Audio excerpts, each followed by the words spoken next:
Students, welcome to all. നമ്മളിന്ന് നോക്കാൻ പോകുന്നത് NCERT സിലബസിലെ മാത്സ് സബ്ജക്റ്റ് ആണ്. അതിലെ 8ാമത്തെ ചാപ്റ്റർ ആവുന്ന ഇൻട്രൊഡക്ഷൻ ടു ട്രിഗ്നോമെട്രി, അതിലെ എക്സസൈസ് 8.2ലെ സെക്കൻഡ് ക്വസ്റ്റ്യൻ ആണ്. ആ സെക്കൻഡ് ക്വസ്റ്റ്യനിൽ ഫസ്റ്റ് സബ് ക്വസ്റ്റ്യൻ ആണ് നമ്മൾ ചെയ്യാൻ പോകുന്നത്. ക്വസ്റ്റ്യൻ എന്താണ്? Choose the correct option and justify your choice.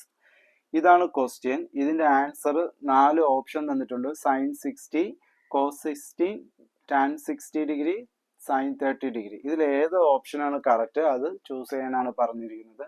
പിന്നെ ആ ചൂസ് ചെയ്ത ആൻസർ ജസ്റ്റിഫൈ ചെയ്യാനും കൂടെ പറഞ്ഞിട്ടുണ്ട്. അപ്പോൾ ക്വസ്റ്റ്യൻ എന്താണ്? tan 30 degree divided by 1 plus tan square 30 degree. ഇവിടെ നമുക്ക് എന്താണ്? 30 ഡിഗ്രി ആണ് എടുക്കേണ്ടത് അല്ലെ? 30 ഡിഗ്രി, ടാൻ്റെ 30 ഡിഗ്രി റേഷ്യോ ആണ് എടുക്കേണ്ടത്. നിങ്ങൾക്ക് ടെക്സ്റ്റ് ബുക്കിൽ ടാൻ 30 ഡിഗ്രിയുടെ വാല്യൂ എന്താണെന്ന് അറിയാമെങ്കിൽ അതിട്ട് ചെയ്യാം. അതറിയാത്തത് കുട്ടികളുണ്ടായിരിക്കാം, അല്ലെങ്കിൽ പഠിച്ചിട്ടും മറന്നു പോകുന്ന കുട്ടികളുണ്ടായിരിക്കാം, ബൈഹാർട്ട് എഴുതി വയ്ക്കാൻ പ്രയാസമുള്ള കുട്ടികളുണ്ടായിരിക്കാം. അപ്പം അങ്ങനെയുള്ളവർ ഈസി ആയിട്ട് ഇത് കണ്ടുപിടിക്കാൻ പറ്റും. നമുക്കറിയാം 30 degree is to 60 degree is to 90 degree. 3 angle ഇതാണ്. ഈ 3 ആംഗിൾ വരുന്ന ഒരു 90 ഡിഗ്രി ട്രയാങ്കിളിന്റെ 30 ഡിഗ്രിയുടെ റേഷ്യോ 1 ആണ്, 60 ഡിഗ്രിയുടെ റേഷ്യോ √3 ആണ്, 90 ഡിഗ്രിയുടെ റേഷ്യോ 2 ആണ്. അപ്പൊ നമുക്കൊരു ട്രയാങ്കിൾ വരയ്ക്കാം. 90 ഡിഗ്രി ട്രയാങ്കിൾ ആണ്. അപ്പൊ ഇത് 90 ഡിഗ്രി ആയി. ഇനി 30 ഡിഗ്രി കൊടുക്കണം, ഞാൻ അതിവിടെ കൊടുത്തു 30 ഡിഗ്രി. ഇനി 60 ഡിഗ്രി കൊടുക്കണം, ഞാൻ അതിവിടെ കൊടുത്തു 60 ഡിഗ്രി. 30 ഡിഗ്രിയുടെ റേഷ്യോ 1 ആണ്. 30 ഡിഗ്രിയുടെ നേരെ ഓപ്പോസിറ്റ് കിടക്കുന്ന ഈ സൈഡാണ് 1 കൊടുക്കേണ്ടത്, അതിന്റെ റേഷ്യോ ആണ് 1. 60 ഡിഗ്രിയുടെ റേഷ്യോ √3 ആണ്. 60 ഡിഗ്രിയുടെ നേരെ ഓപ്പോസിറ്റ് കിടക്കുന്ന ഈ സൈഡ് ആയിരിക്കണം √3 റേഷ്യോ. 90 ഡിഗ്രിയുടെ 2, 90 ഡിഗ്രി ഇതാണ്, ഇതിന്റെ നേരെ ഓപ്പോസിറ്റ് കിടക്കുന്ന ഇവിടെ ആയിരിക്കണം 2. അപ്പൊ റേഷ്യോസ് എല്ലാം ഇട്ട് കൊടുത്തു കഴിഞ്ഞു. ഇനി നമുക്ക് ടാൻ 30 ഡിഗ്രി എത്രയാണെന്ന് നോക്കാം. ടാൻ 30 ഡിഗ്രി ഇസിക്കൽ ടു ടാനിന്റെ റേഷ്യോ, ട്രിഗ്നോമെട്രി റേഷ്യോ എത്രയാണ്? Opposite side by adjacent side ആണ് ടാന്റെ ട്രിഗ്നോമെട്രി റേഷ്യോ. അപ്പം ആരുടെ ഓപ്പോസിറ്റ് എടുക്കണം? 30 ഡിഗ്രിയുടെ ഓപ്പോസിറ്റ് എടുക്കണം. അപ്പൊ ഈ ട്രയാങ്കിളിലെ 30 ഡിഗ്രി എവിടെ ഉണ്ട്? ദാ ഉണ്ട്, അതിന്റെ ഓപ്പോസിറ്റ്. അപ്പൊ 30യുടെ ഓപ്പോസിറ്റ് കിടക്കുന്ന റേഷ്യോ എത്രയാണ്? 1 ആണ്. അപ്പൊ 30 ഡിഗ്രിയുടെ ഓപ്പോസിറ്റ് 1 ആണ്. ഇനി 30 ഡിഗ്രിയുടെ അഡ്ജസന്റ് എടുക്കണം. 30 ഡിഗ്രിയുടെ അഡ്ജസന്റ് സൈഡ് എന്ന് പറയുന്നത് ഇതാണ്. ഈ ആംഗിൾ വരുന്ന 2 സൈഡ് ഉണ്ട്, ഇതൊന്ന് ഇത് 2. ഇങ്ങനെ ഈ 2 സൈഡുകളാണ് ഈ ആംഗിളുമായിട്ട് ബന്ധപ്പെട്ടിരിക്കുന്നത്. അതിൽ ഈ സൈഡ് എന്ന് പറയുന്നത് ഹൈപ്പോട്ടനസ് ആണ്, ഏറ്റവും വലിയ സൈഡാണ് ഹൈപ്പോട്ടനസ് ആണ്, 90യുടെ നേരെ ഓപ്പോസിറ്റ്. അപ്പൊ ഇതാണ് നമ്മുടെ അഡ്ജസന്റ് സൈഡ്. അപ്പൊ 30 ഡിഗ്രിയുടെ അഡ്ജസന്റ് സൈഡ് എന്ന് പറയുന്നത് ഈ ഹൈപ്പോട്ടനസ് അല്ല, ഇതാണ് അഡ്ജസന്റ് സൈഡ് ആയിട്ട് എടുക്കേണ്ടത്, ഈ സൈഡാണ്. അതിന്റെ റേഷ്യോ എന്ന് പറയുന്നത് √3 ആണ്.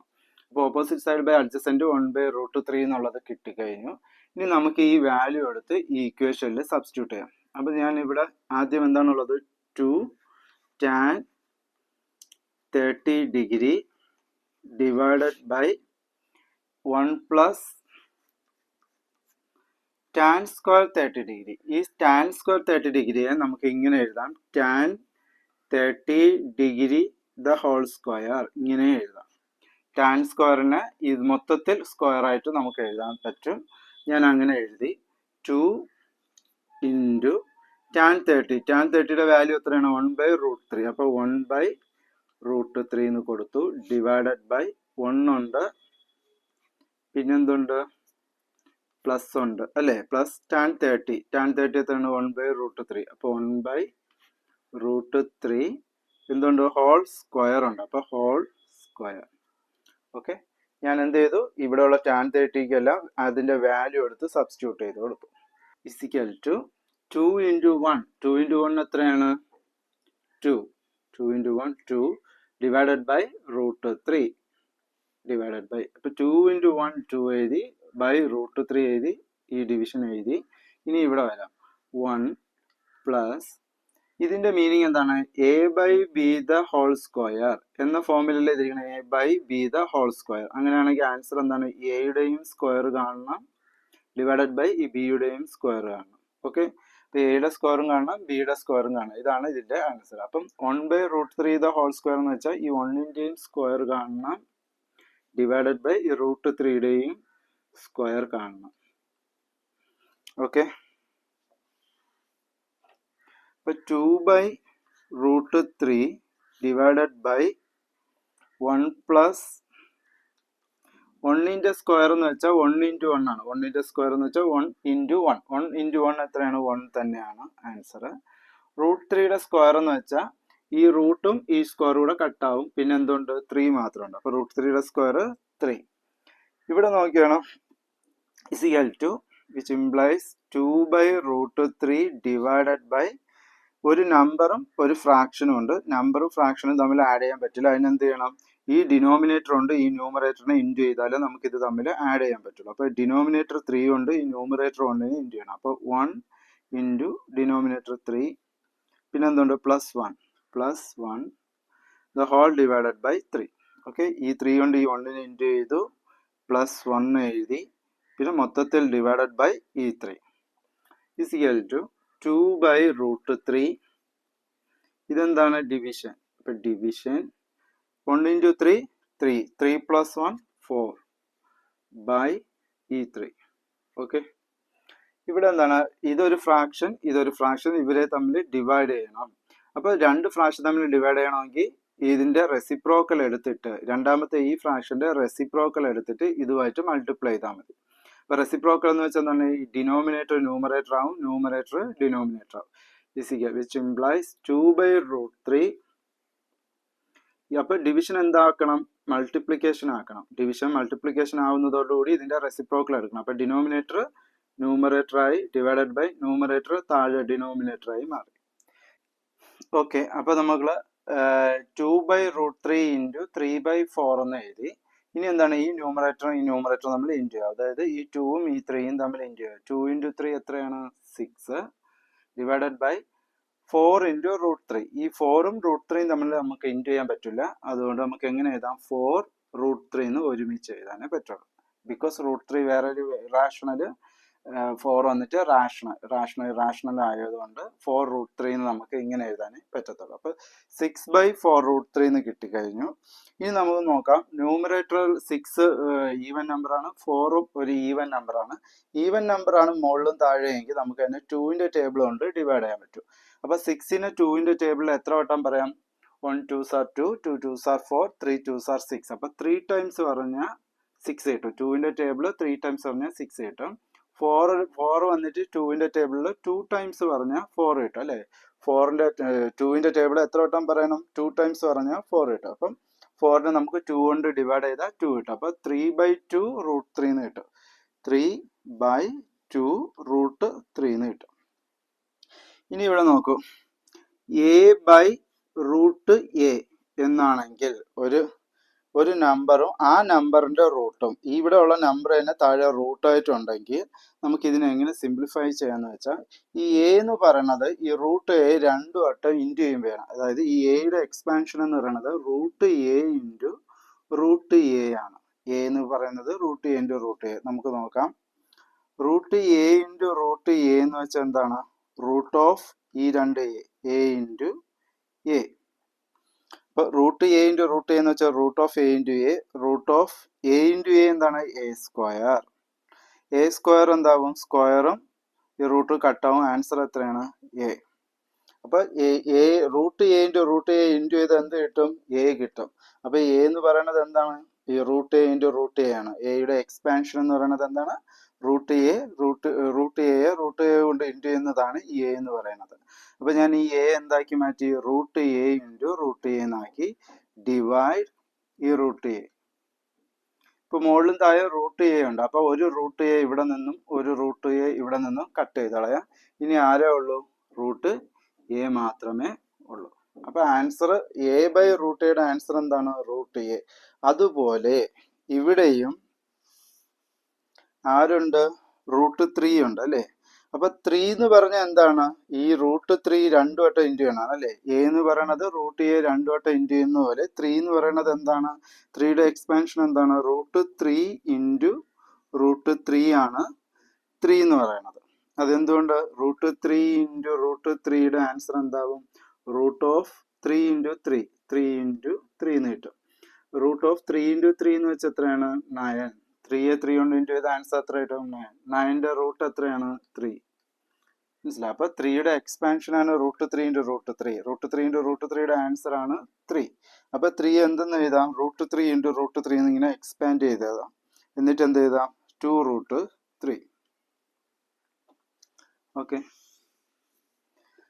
ഇവിടെ മുകളിലും താഴെ ആര് കോമൺ ആയിട്ടുണ്ട്? √3 ഉണ്ടല്ലേ. അപ്പോൾ ഇതിൽ നിന്ന് ഒരു √3യും ഈ ഒരു √3യും ഞാൻ കട്ട് ചെയ്ത് കഴിഞ്ഞാൽ ഇനി ആരേ ഉള്ളൂ? √3/2 മാത്രമേ ഉള്ളൂ. അപ്പം നമ്മുടെ ഇതിന്റെ സൊല്യൂഷൻ √3/2 എന്ന് കിട്ടി. പക്ഷേ ഈ √3/2 എന്ന് പറയുന്ന ആൻസർ ഇതിലൊന്നിലുമില്ല അല്ലേ. ഇവിടെ ഉള്ളത് എന്തൊക്കെയാണ്? sin 60, cos 60, tan 60, sin 30 മാത്രമേ ഉള്ളൂ. അല്ലാതെ √3/2 എന്നുള്ളതില്ല. അപ്പൊ ഇത് വന്നിട്ട് റേഷ്യോ ആണ്. ഇത് ഈ കാണുന്ന ഈ ട്രിഗ്നോമെട്രിയുടെ ഏതോ ഒന്നിന്റെ റേഷ്യോ ആണ് √3/2. അപ്പൊ നമുക്ക് നോക്കാം. √3/2 നമ്മൾ ഇത് എടുത്തു കഴിഞ്ഞാൽ ഈ 16 എടുത്തു കഴിഞ്ഞാൽ 16ന്റെ ഓപ്പോസിറ്റ് സൈഡാണ് √3 അല്ലേ. അപ്പം √3/2 എന്ന് പറയുന്നത് ഈ 16ന്റെ ഓപ്പോസിറ്റ് ആണ്. അപ്പം ഓപ്പോസിറ്റ് സൈഡ് ബൈ ഇതെന്ന് പറയുന്നത് എന്താണ്? ഹൈപ്പോട്ടനസ് ആണ് അല്ലെ. ഈ ട്രയാങ്കിളിലെ ഹൈപ്പോട്ടനസ്, ഈ 90യുടെ നേരെ ഓപ്പോസിറ്റ് ഇരിക്കുന്ന ഇതാണ് ഹൈപ്പോട്ടനസ് എന്ന് പറയുന്നത്. അപ്പൊ ഇവിടെ 2 ഉണ്ട്. അപ്പൊ 2 കിടക്കുന്നത് എവിടെയാണ്? ഹൈപ്പോട്ടനസിലാണ്. അപ്പൊ ഇത് ഹൈപ്പോട്ടനസ് ആണ്. അപ്പൊ √3/2യുടെ റേഷ്യോ എന്ന് പറയുന്നത് opposite side by hypotenuse. Opposite side by hypotenuse ആരാണ്? സൈൻ ആണ് അല്ലേ. ഇതാ 2 സൈൻ കിടപ്പുണ്ട്. സൈനിന്റെ ഡെഫിനിഷൻ ആണ് ഓപ്പോസിറ്റ് സൈഡ് ബൈ ഹൈപ്പോട്ടനസ്. അപ്പൊ നമ്മളെടുത്ത് √3/2 എന്ന് പറയുന്നത് ഈ 16 ഡിഫൈൻ ചെയ്താണ് പോകുന്നത് അല്ലെ. 16ന്റെ ഓപ്പോസിറ്റ് ബൈ 2 ആണ്. അപ്പൊ ഇത് എന്തായി? സൈൻ എന്നുള്ളത് നമുക്ക് കിട്ടിക്കഴിഞ്ഞു. ആംഗിൾ എന്താണ്? ഈ 16 ആംഗിളിന്റെ ഓപ്പോസിറ്റ് സൈഡ് ബൈ ഹൈപ്പോട്ടനസ് ആണ് √3/2. അപ്പൊ സൈൻ 60 ഡിഗ്രി ആണ് ഇതിന്റെ √3/2യുടെ ട്രിഗ്നോമെട്രി റേഷ്യോ. അപ്പൊ ഇതിന്റെ ആൻസർ എന്താണ്? Sine 60 degree. അപ്പൊ സൈൻ 60 ഡിഗ്രി ഇവിടെ എവിടെ കിടപ്പുണ്ട്? എയിലാണ് കിടക്കുന്നത്. അപ്പൊ ആൻസർ എന്തായി? Option A is the right answer. Clear ആയല്ലോ? മനസ്സിലായല്ലോ? അപ്പൊ നമ്മളോട് ചോദിച്ചത് ഇതിലുള്ള കറക്റ്റ് ആൻസർ, ഇതിന്റെ കറക്റ്റ് ആൻസർ ചൂസ് ചെയ്യാൻ പറഞ്ഞു. അപ്പൊ sine 60 is the correct answer. പിന്നെ എന്താണ്? Justify your choice. നിങ്ങൾ ചൂസ് ചെയ്ത ഈ ആൻസർ ശരിയാണെന്ന് ജസ്റ്റിഫൈ ചെയ്യാൻ അതിന്റെ എക്സ്പ്ലനേഷൻ ആണ് നമ്മളിതായി ചെയ്തിരിക്കുന്നത്. അപ്പൊ ഈസി അല്ലേ? നിങ്ങൾ ഈ റേഷ്യോ ഒന്ന് മനസ്സിലാക്കി വയ്ക്കുക. അത് വെച്ചിട്ട് പ്രോബ്ലം ഈസി ആയിട്ട് ചെയ്യാൻ പറ്റും. അപ്പം നമുക്ക് ഇതിന്റെ സെക്കൻഡ് സബ് ക്വസ്റ്റ്യൻ ചെയ്യാം. രണ്ടാമത്തെ ചോദ്യത്തിന്റെ സെക്കൻഡ് സബ് ക്വസ്റ്റ്യൻ ചെയ്യാം. അപ്പൊ നമുക്ക് ഇനി രണ്ടാമത്തെ സബ് ക്വസ്റ്റ്യൻ നോക്കാം. സെക്കൻഡ് ക്വസ്റ്റ്യൻ എന്താണ് പറയുന്നത്? 1 - tan square 45 degree divided by 1 + tan square 45 degree. Option തന്നിട്ടുണ്ട് tan 90 ആണോ അതോ 1 ആണോ, സൈൻ 45 ഡിഗ്രി ആണോ അതോ 0 ആണോ ഇത് സിംപ്ലിഫൈ ചെയ്താൽ കിട്ടുന്ന ആൻസർ എന്നാണ് ചോദ്യം. അപ്പൊ ഇവിടെ നമുക്കുള്ള ആംഗിൾ വന്നിട്ട് 45 ഡിഗ്രികളാണ്. അപ്പൊ 45 ഡിഗ്രിയുള്ള ട്രയാംഗിൾ വേണം ആവശ്യം. അപ്പം നമ്മുടെ ratio 45 degree is to 90 degree. 45 ഡിഗ്രിയുടെ റേഷ്യോ 1 ആണ്. ഈ 45 ഡിഗ്രിയുടെ റേഷ്യോ 1 ആണ്. ഇതിന്റെ റേഷ്യോ √2 ആണ്. ഓക്കെ. അപ്പൊ നമ്മൾ ട്രയാംഗിൾ വരയ്ക്കുക. എന്നിട്ട് 90 കൊടുക്കുക. ഇവിടെ 45 കൊടുക്കുക. ഇവിടെയും 45 കൊടുക്കുക. 45ന്റെ റേഷ്യോ 1 ആണ്. അപ്പൊ ഈ 45 എടുക്കുകയാണെങ്കിൽ അതിന്റെ നേരെ ഓപ്പോസിറ്റ് കിടക്കണം ഈ സൈഡിന്റെ റേഷ്യോ ആയിരിക്കണം 1. അടുത്ത 45 ഡിഗ്രിയുടെ റേഷ്യോ 1 ആണ്. അപ്പൊ ഈ 45 ഡിഗ്രി എടുക്കാം. അതിന്റെ നേരെ ഓപ്പോസിറ്റ് കിടക്കുന്ന ഈ സൈഡിന്റെ റേഷ്യോ ആണ് 1. ഇനി 90 ഡിഗ്രി എന്ന് പറഞ്ഞാൽ ഇതാണ്. അതിന്റെ റേഷ്യോ എന്താണ്? √2. അപ്പൊ 90 ഡിഗ്രിയുടെ നേരെ ഓപ്പോസിറ്റ് കിടക്കുന്ന ഈ സൈഡ് വേണം √2. അപ്പൊ അതായി കഴിഞ്ഞു. ഇനി നമുക്ക് tan 45 ഡിഗ്രി എത്രയാണെന്ന് നോക്കാം. tan 45 ഡിഗ്രി ഇസിക്കൽ ടു ടാൻ്റെ ട്രിഗ്നോമെട്രി റേഷ്യോ എത്രയാണ്? ഓപ്പോസിറ്റ് സൈഡ് ബൈ അഡ്ജസെന്റ് സൈഡാണ് ടാൻ്റെ ഡെഫിനിഷൻ. ആരുടെ ഓപ്പോസിറ്റ് സൈഡ്? 45 ഡിഗ്രിയുടെ ഓപ്പോസിറ്റ് സൈഡ്. 45 ഡിഗ്രിയുടെ ഓപ്പോസിറ്റ് സൈഡാണ് നോക്കുന്നത്. ഒന്നുകിൽ ഈ 45 എടുക്കാം അല്ലെങ്കിൽ ഇത് എടുക്കാം. ഞാൻ ഈ 45 എടുക്കുന്നു. ഈ 45 ഡിഗ്രിയുടെ ഓപ്പോസിറ്റ് എന്ന് പറയുന്നത് 1 ആണ്. അത് എഴുതി. 45യുടെ ഓപ്പോസിറ്റ് 1 ആണ്. ഇനി 45യുടെ അഡ്ജസെന്റ്. അപ്പൊ ഈ 45യുടെ അഡ്ജസെന്റ് ഏതാണ്? ഈ 1 ആണ്. 1/1 എത്രയാണ്? 1 ആണ് ആൻസർ. അപ്പൊ നമുക്ക് ടാനിന്റെ റേഷ്യോ കിട്ടി 1. അതെടുത്ത് ഇവിടെ സബ്സ്റ്റിറ്റ്യൂട്ട് ചെയ്യാം. ആദ്യം എന്ത് എഴുതണം? 1 മൈനസ് tan സ്ക്വയർ 45 എന്നുള്ളത് ഇങ്ങനെ എഴുതാം. tan 45 degree the whole square എന്ന് ഇങ്ങനെ എഴുതാൻ സാധിക്കും. tan സ്ക്വയർ എന്നുള്ളത് tan angle the whole square എന്ന് നമുക്ക് എഴുതാൻ പറ്റും. അതുപോലെ 1 + ടാൻ സ്ക്വയർ 45 പകരം tan 45 degree the whole square ഇങ്ങനെ എഴുതാൻ സാധിക്കും. അപ്പോൾ 1 മൈനസ് ടാൻ 45 എത്രയാണ്? 1 square divided by 1 plus tan 45 എത്രയാണ്? 1 അതിൻ്റെ square is equal to 1 minus 1ന്റെ സ്ക്വയർ എന്ന് വെച്ചാൽ 1 ഇൻറ്റു 1 എന്നാണ്. 1നെ 1 കൊണ്ട് ഇൻറ്റു ചെയ്യുക എന്നതാണ് സ്ക്വയറിൻ്റെ മീനിങ്. അതുപോലെ 1 പ്ലസ് 1ന്റെ സ്ക്വയർ എന്ന് വെച്ചാൽ 1 ഇൻറ്റു 1. ഏതൊരു നമ്പറിൻ്റെ സ്ക്വയർ എന്ന് പറയുന്നത് ആ നമ്പറിനെ ആ നമ്പർ കൊണ്ട് തന്നെ ഇൻറ്റു ചെയ്യുക. അപ്പോൾ 1 മൈനസ് 1 ഇൻറ്റു 1 എത്രയാണ്? 1 divided by 1 plus 1 into 1 1 is equal to 1 minus 1 0 ആവും അല്ലേ? 1ൽ നിന്ന് 1 മൈനസ് ചെയ്താൽ 0. 1ൻ്റെ കൂടെ 1 പ്ലസ് ചെയ്താൽ ആഡ് ചെയ്താൽ 1 പ്ലസ് 1 2. അപ്പോൾ 0/2. ഏതൊരു നമ്പറിനെ 0യെ ഏത് നമ്പർ കൊണ്ട് ഡിവൈഡ് ചെയ്താലും ആൻസർ എന്താണ്? 0 ആണ് ആൻസർ. ഈ 0യെ നമ്മൾ 2 കൊണ്ട് ഡിവൈഡ് ചെയ്താൽ ആൻസർ ഈസ് 0. അപ്പോൾ ആൻസർ 0 ആണ് കിട്ടി. അപ്പോൾ ഇവിടുത്തെ ഓപ്ഷൻ ഏതാണ്? 0 കിടക്കുന്നത് ഡി ആണ്. അപ്പോൾ ദ ആൻസർ റൈറ്റ് ആൻസർ ഏതാണ്? Option D is the right answer. അതാണ് 0. അപ്പം നമ്മളോട് പറഞ്ഞ് choose the right answer choose ചെയ്യുമ്പോൾ നമ്മളത് ചൂസ് ചെയ്തു. ആ ജസ്റ്റിഫൈ യുവർ ചോയ്സ്, നിങ്ങൾ ചോയ്സ് ചെയ്ത ആൻസറിനെ ജസ്റ്റിഫൈ ചെയ്യാനാണ് പറയുന്നത്. അത് നമ്മളിതാ എഴുതി ജസ്റ്റിഫൈ ചെയ്തിട്ടുണ്ട്. അപ്പോൾ ഈ ക്വസ്റ്റ്യൻ ഈസി എന്ന് വിചാരിക്കുന്നു. നമുക്ക് അടുത്ത വീഡിയോയിൽ ഇതിൻ്റെ 3ാമത്തെ ക്വസ്റ്റ്യൻ നോക്കാം. Thank you.